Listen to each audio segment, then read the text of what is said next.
जी dear students, अब जो topic हम नेक्स्ट पढ़ने जा रहे हैं सेक्स लिंकेज के अंदर वो है हीमोफीलिया। और आप में से मोस्टली इसके बारे में फेमिलियर होंगे। सबसे पहले हम इसकी बेसिक्स को देखेंगे कि हीमोफीलिया है क्या। It is a rare heredity disorder. Rare क्यों है? Because most of the haemophiliacs bleed to death. वो अपनी जनरेशन को कंटिन्यू नहीं कर पाते, जिसकी वजह से ये जीन फर्दर इनहेरिट नहीं होती, कम चांसेस होते हैं इनहेरिट करने के, इसलिए इसको रेयर हेरिडिटी डिसऑर्डर कहा जाता है। It is actually a bleeding disorder where blood fails to clot even after minor injury. अब अगर सुपरफिशियल इंजरी होगी तो वो तो पता चल जाएगा, लेकिन अगर कोई इंटरनल इंजरी है, ब्लीडिंग हो रही है, तो इनमें क्लॉट नहीं बनेगा और उस कॉन्टिन्यूस ब्लीडिंग की वजह से डेथ हो सकती है। अब इनमें ब्लड क्लॉट क्यों नहीं कर रहा, उसकी रीजन होगी एब्सेंस और डेफिशिएंसी और abnormality of blood clotting factors. और ब्लड की क्लॉटिंग के अंदर मल्टीपल फैक्टर्स इन्वॉल्व होते हैं, जिनको हम नंबर्स दे रहे होते हैं, 1 2 5 7 8 9 11 13, इस तरह से नंबर चल रहे होते हैं। उनके केमिकल नेम्स भी हैं, उनकी नंबरिंग भी हम करते हैं। तो उनमें से कोई एक भी फैक्टर अगर एब्सेंट होगा तो ब्लड प्रॉपरली क्लॉट नहीं कर सकेगा। हीमोफीलिया की टाइप्स की तरफ चलते हैं। यहां पर हम सारी टाइप्स नहीं पढ़ेंगे, हम 3 मेन टाइप्स के ऊपर फोकस करेंगे।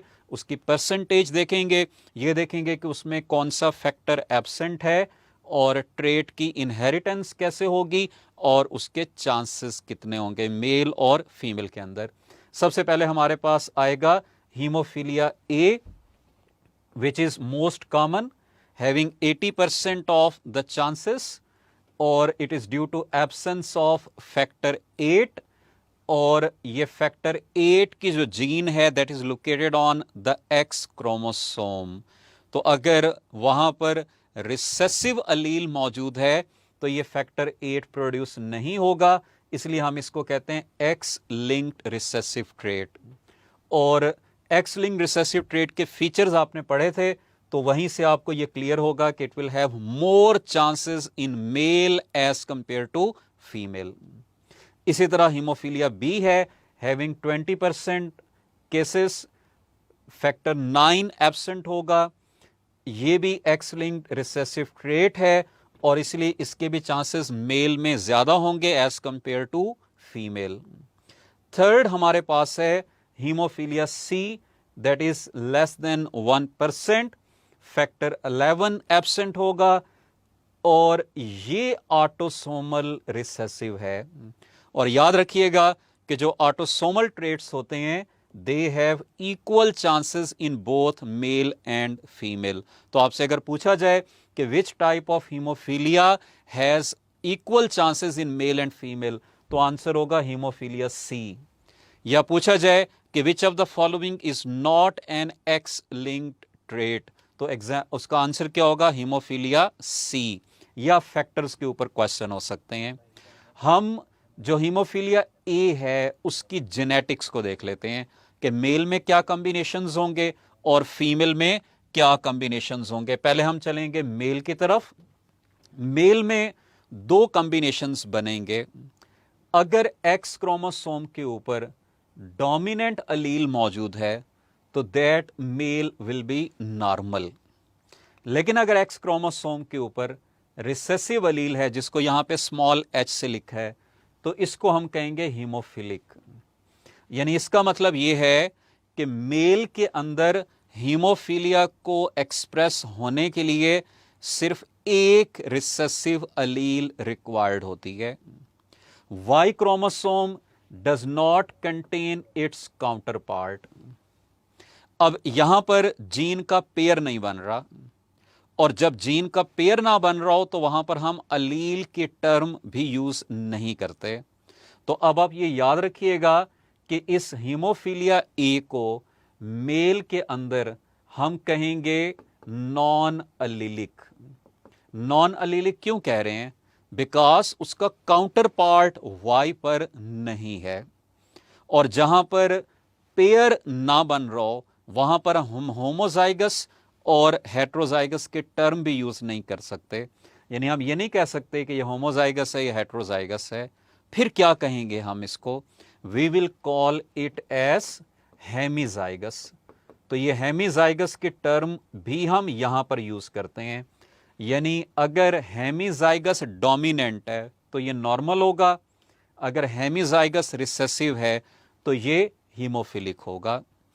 अब फीमेल की तरफ अगर हम चलें तो फीमेल में दोनों एक्स क्रोमोसोम मौजूद होते हैं, इसलिए यहां पर अलील्स होंगी, यहां पर पेयर बनेगा, यहां पर हम होमोजाइगस और हेट्रोजाइगस के टर्म्स यूज करेंगे। So if the female is homozygous dominant तो ये होगी नॉर्मल। अगर फीमेल है हेट्रोजाइगस डोमिनेंट तो डोमिनेंट यानी नॉर्मल अलील एक्सप्रेस होगी, सो ये फीमेल भी नॉर्मल होगी, but it will be carrier, कि ये इस रिसेसिव अलील को कैरी कर रही है, ये अगली जनरेशन में इनहेरिट करेगी, ये ज्यादा हार्मफुल होते हैं। और इसी तरह से अगर दोनों रिसेसिव अलील्स मौजूद हैं तो इसको हम हीमोफिलिक कहेंगे। मैं इसकी कुछ और जेनेटिक्स को भी एलैबोरेट कर देता हूं with reference to the questions, कि लाइक ये जो नॉर्मल फीमेल है जिसको हम कैरियर कह रहे हैं, ये एक क्रोमोसोम रिसीव करेगी मदर से, एक करेगी फादर से। तो इसीलिए अगर इसका फादर है हीमोफिलिक तो तब ये कॉम्बिनेशन डेवलप हो सकता है, यानी father is haemophilic and mother is normal. या आप कहेंगे कि मदर अगर हीमोफिलिक है या कैरियर है तब भी ये जीन रिसीव कर सकती है। इसके लिए पेरेंट्स का क्या कॉम्बिनेशन होगा? इसके लिए जरूरी है कि फादर हीमोफिलिक हो और मदर हीमोफिलिक हो या कैरियर हो। यहां पर हमने ऑप्शन बताई है कि इस केस में किसी एक का होना जरूरी है। यहां पे हम कह रहे हैं फादर का होना कंफर्म है और मदर को भी हीमोफिलिक होना चाहिए या कैरियर होना चाहिए। इसी तरह मेल में आप याद रखिएगा कि मेल ने एक्स क्रोमोसोम किससे रिसीव करना है? मदर से। तो यहां पर फादर इतना इंपॉर्टेंट रोल प्ले नहीं करता। तो इस मेल के अंदर हीमोफीलिया कब होगा?